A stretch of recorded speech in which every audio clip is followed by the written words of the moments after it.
Good afternoon.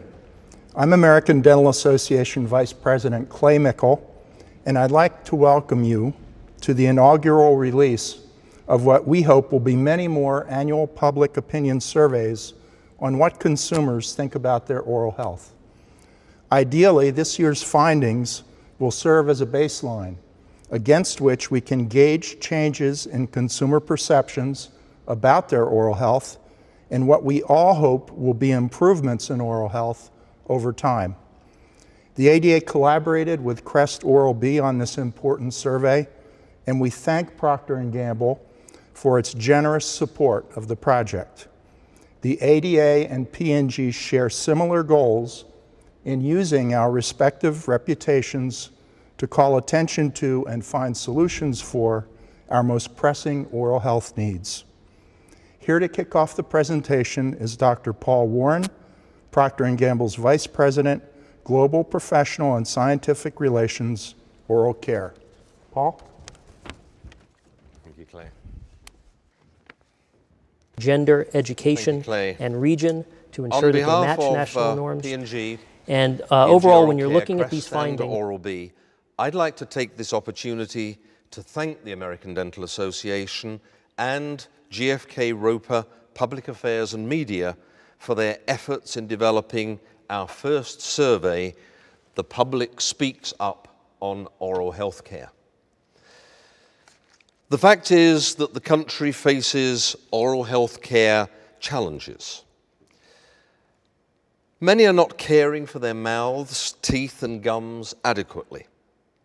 Some do not see a dentist regularly.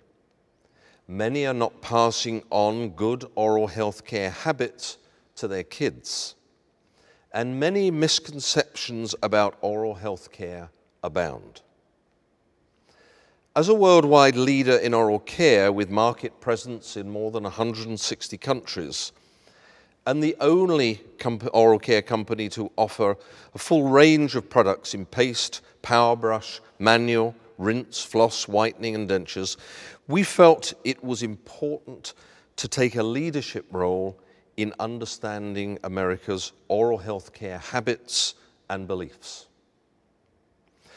To help put the proper focus on this, we teamed up with the American Dental Association, the nation's premier source of oral health information and the largest dental association, representing more than 155,000 dentist members.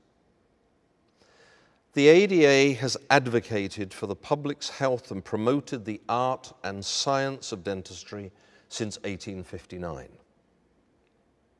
We chose GfK Roper as our research partner because of the firm's reputation and expertise for developing unbiased questionnaires.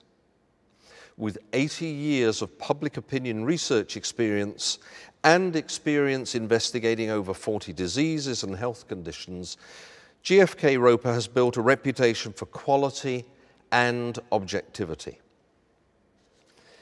It gives me great pleasure to introduce the speakers from these organizations who have collaborated on this effort and who will walk us through the findings tonight. Jeff Feinberg is the Senior Account Director and Vice President in the Roper Public Affairs and Media Division of GfK Customs Research North America. Jeff has directed studies on a wide range of policy issues for a diverse portfolio of clients. Many of his studies have been reported widely in the press, and he has appeared on national television to discuss Roper poll findings. Dr. Ada Cooper is a practicing dentist in New York and consumer advisor for the American Dental Association. As a national spokesperson for the ADA since 2005, Dr. Cooper has represented the ADA in local and national print and television interviews about various dental topics. And Dr. Leslie Winston. Dr. Winston is the Director of Professional and Scientific Relations in the P&G Oral Care Research Center. Dr. Winston has previous experience in clinical trials, research and technology, and she is responsible for representing CREST and Oral-B science and products to the dental community, dental professional organizations, and opinion leaders. Jeff Feinberg, I'll hand over to you. Thank you. Average time that people brush their teeth is somewhere around 35 to 45 seconds. On behalf of the ADA and Procter & Gamble and then when for we look at GfK Roper Public Affairs and Media. And I just want to give a little bit of background on the methodology that we used. We used a methodology that's fairly typical. We did a national telephone survey of 1,000 Americans using what we call random digit dial techniques, which ensures that the sample of people we're talking to is a random sample of all Americans, and it allows us then to project our findings back to all Americans generally.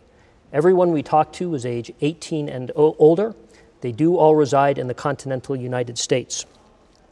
Now, because we did want to drill down and focus a little bit more on African Americans, on Hispanics, and on lower income Americans, and we define lower income Americans as those reporting household incomes in 2007 as below $20,000, we oversampled those populations so that we had about 200 of them in the total data set to look at. That would allow us to look at them in some more detail. Also, to ensure that the findings were in sync with national norms, we did a little bit of weighting.